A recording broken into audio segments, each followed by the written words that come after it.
Avec nous dans ce journal, ce soir, j'ai le plaisir de recevoir Patrice Abeille, secrétaire général de la Ligue savoisienne. Patrice Abeille, bonjour. Bonsoir. Bonsoir. Alors, aujourd'hui, c'est un jour très particulier pour vous. Est-ce que vous pouvez nous parler un petit peu de ce 19 février? C'est la fête de la Savoie, comme tous les lecteurs de l'almanach du Vieux Savoyard ne l'ignorent pas. Pourquoi c'est la fête de la Savoie? C'est en souvenir d'un 19 février en 1416.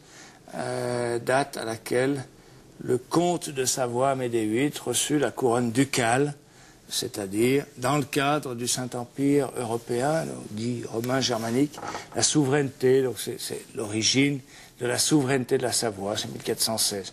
Mais depuis, c'est devenu la fête de la Savoie que nous marquons chaque année par un rendez-vous populaire. Alors, cette année, c'est aussi une année bien particulière pour les pays de Savoie. C'est le 150e anniversaire. Alors, de l'annexion ou du rattachement de la Savoie? Je crois que c'est la question qui fâche un petit peu. Écoutez, ça fâche forcément parce qu'on entend partout rattachement, rattachement, rattachement. Et là, j'ai des ouvrages plus ou moins récents. L'ouvrage de Paul Guichonnet, Histoire de l'annexion de la Savoie à la France, qui a connu déjà 3 éditions, un ouvrage de cette année, La Savoie et l'Europe, dictionnaire historique de l'annexion, et un truc qui vient de sortir, que je n'ai pas encore eu le temps de lire, je l'ai acheté cet après-midi, La Savoie de l'annexion. En petit, le rattachement à la France. En petit, c'est marqué le rattachement à la France. Donc ça, c'est le Dauphiné libéré qui ménage la chèvre et le chou. Donc, j'ai quand même des ouvrages qui parlent de l'annexion. J'ai des élus qui parlent du rattachement. Que faut-il en conclure? Il faut en conclure que les élus ont inventé le mot rattachement, qu'en fait, tous les historiens sont d'accord pour dire qu'en 1860, c'était une annexion. Alors, bon, quelle importance? Quelle importance, c'est que si on dit rattachement, ça veut dire que la Savoie avait été détachée de force de la France et que par attraction naturelle, elle s'est rattachée à la France. Bon, si on dit annexion, c'est bien parce que la Savoie était un territoire indépendant que la France a conquis et annexé. Voilà la différence. Alors aujourd'hui, la Ligue savoisienne, qu'est-ce que ça représente? Donc, on l'entend dans vos propos, c'est une vraie idéologie? Non, c'est pas une idéologie. La Ligue savoisienne, c'est d'abord une exigence de vérité sur l'histoire. Alors, on n'a pas le temps de développer, mais il ne faut pas nous faire croire que la Savoie voulait absolument être française et qu'enfin, s'est jetée dans les bras de la France. Non, c'est pas du tout ça. D'ailleurs, les historiens ne le disent plus maintenant. C'est une exigence de vérité, mais c'est surtout un mouvement populaire, la Ligue savoisienne, qui considère que l'histoire n'est pas finie.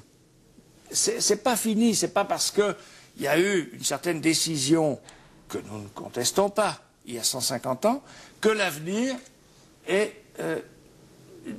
écrit et est tracé sans qu'on puisse s'en écarter. Non, la Ligue savoisienne, c'est un mouvement qui regarde l'Europe, le monde, et qui considère, qui constate que des peuples, comme le peuple savoisien, les petits peuples, qui ont été longtemps annexés, opprimés, dirigés de l'extérieur, petit à petit s'émancipent.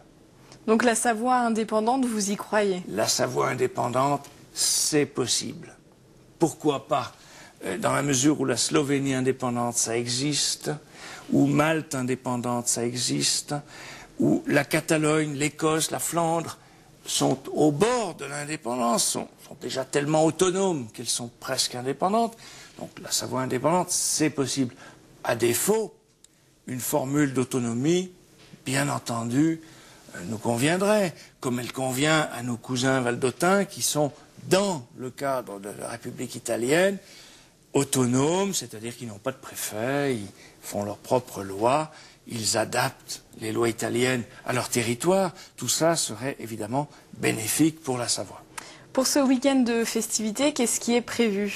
Alors, ce soir, à Douin, c'est une dégustation des soupes traditionnelles de Savoie, animée par un groupe de musique et de spectacle d'Annecy, qui est Marcel Mazout, que j'adore. Bon, j'ai l'impression que ça ne plaît pas aux jeunes ni aux vieux, mais donc les gens un peu entre deux comme moi, ils adorent ça.